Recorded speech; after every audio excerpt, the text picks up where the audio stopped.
Hello everyone, welcome back to my channel, and today we will be reviewing Acer Predator Helios 300 2020 variant in India. And I'm highlighting India because we Indians were waiting for this laptop for so long, and finally on 15th of September it launched in India on Acer online store. I was lucky enough to buy it on 15th itself, so I've been using this laptop for 7 days now. So I know pretty much everything that you should know before going for it, so let's get started.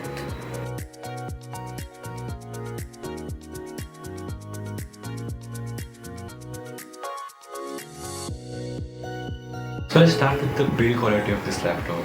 This laptop is made up of aluminium and plastic. The keyboard deck and the lid of this laptop is made up of aluminium, and the back cover of this laptop is the only thing that is made of plastic. And even that plastic is pretty promising, so you can count on it. And because of this aluminium deck and lid, it actually gives you a very premium feel while using it, so it is pretty amazing.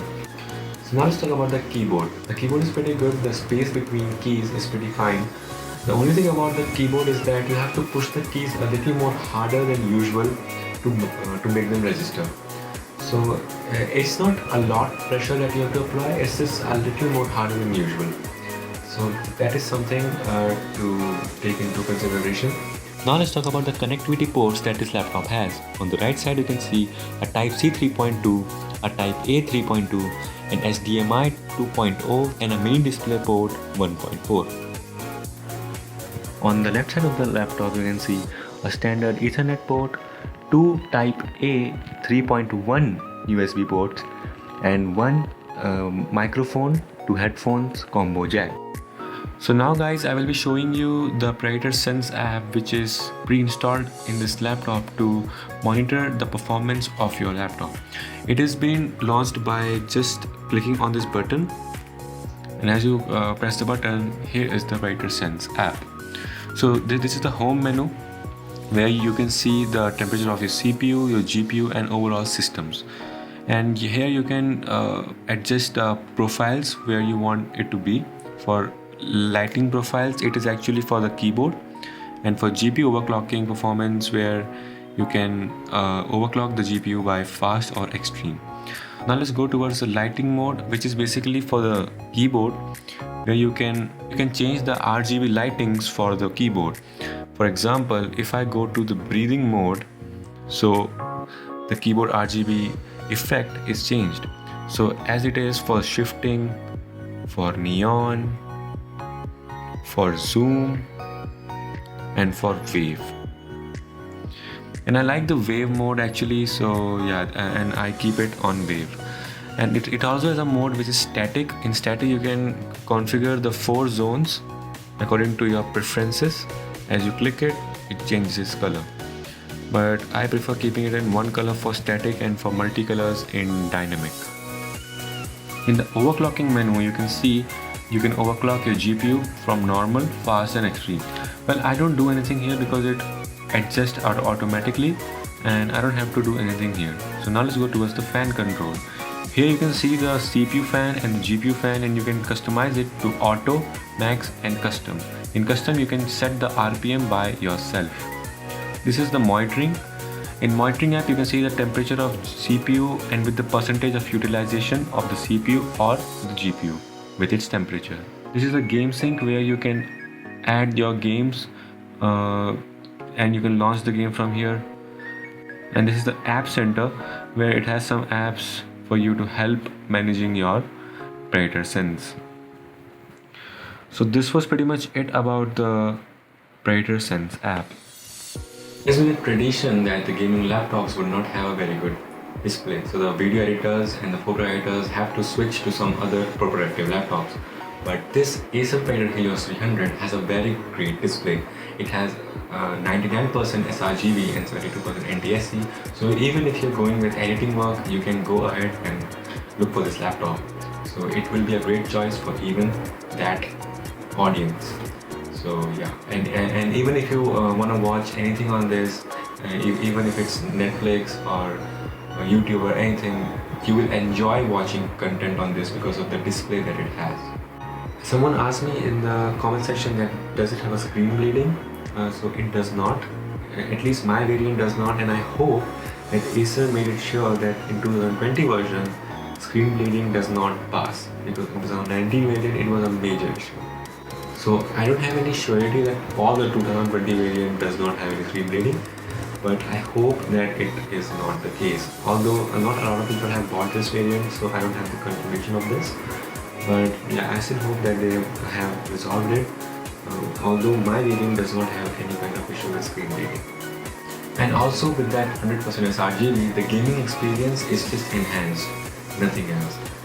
The 144Hz display is being utilized very well by RTX 2060. So gaming experience overall is amazing on this laptop, and if you just want to go for gaming, and even if you're going for photo editing or video editing work, just go for it. This is a perfect laptop for both of them. Now let's move to the second most important thing for a gaming laptop, which is performance. Performance of this laptop is phenomenal. There is no issue with any of the high-end games or low-end games. There is nothing, no issue. Even if you play games on the ultra settings like GTA 5, Horizon, Star Wars, or Watch Dogs 2, or any of the high-end games, even if you play on ultra settings, they will easily give you an average FPS above 100 FPS. Yes, some games like Control or Battlefield 5 will give you around 80 to 70 because they are very heavy games with ray tracing on. Other than that, every game will give you more than 100 FPS. I play Valorant and CSGO quite a lot nowadays, and they easily give me more than 200 FPS, which is more than the display itself. Overall, the performance is top notch and the experience is amazing for gaming. Let's move towards the final topic, which is the thermals of this laptop. So I will be dividing the thermal of this laptop in three parts. First will be GPU wise, second will be CPU wise, and third will be overall system wise. And I will be using a term which is turbo mode. Either the turbo mode will be on or either the turbo mode will be off.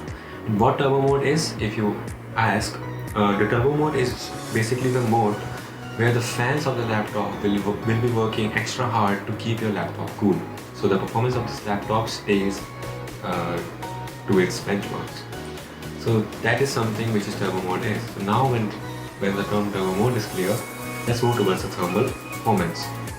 GPU wise, there is no issue at all. It always stays under 80 degrees without turbo mode, even if I'm playing high-end games for an hour or even one and a half hour. It won't go above 85 degrees Celsius. So there is no issue with GPU at all. And with turbo mode on, it would always stay in 60 degrees Celsius. So there is no issue with GPU. The thermals is very well optimized for GPU. And Nvidia claims that their RTX cards can go up to 105 degrees Celsius. So which is like a very high temperature, and it doesn't even touch 85. So there is no issue with that. So now let's talk about thermals CPU wise. Before starting that, I want to make something clear. It is a gaming laptop, alright? While playing games or while video editing, the laptop will get hot. It is not an issue. I mean, it is very normal, but it is uncomfortable and it is a little annoying. So now let's start with the CPU's thermal. It is good, but it is not great.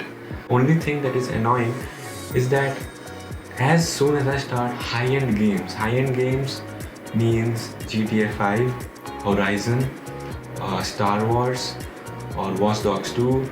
So the games which are like above 50 GB are high-end games basically.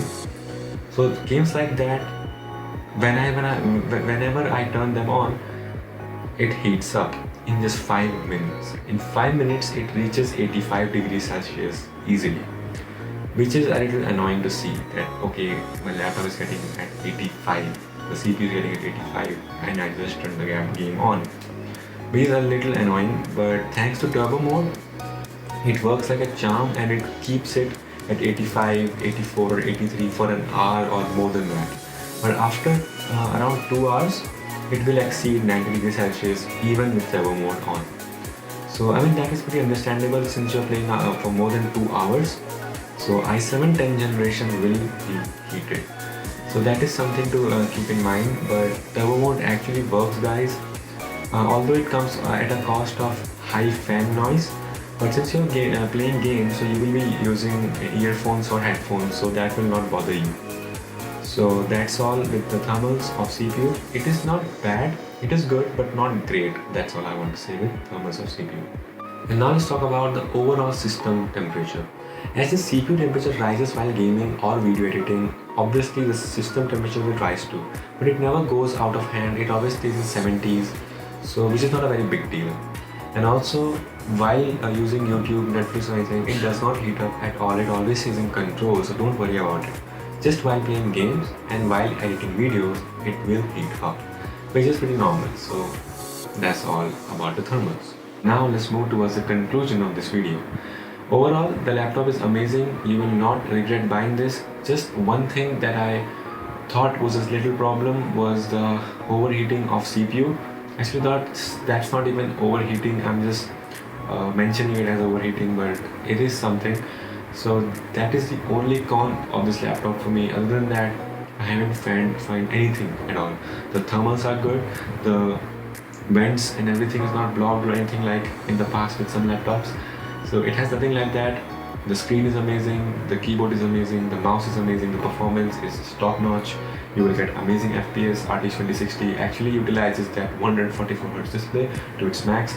So I'm pretty happy with this laptop, and I think that if you go for this, you will be happy too. The turbo mode actually works. It actually keeps your thermals to its very low, and this is a very impressive performance from Acer. I know that it came after so long, after waiting for so long, but I think it actually works it. And yeah, I'm pretty happy with this laptop. So I would totally recommend you this laptop if you want to go for it. So that's pretty much it. Subscribe if you like the video. A thumbs up would be really appreciated. And let's meet in the next video.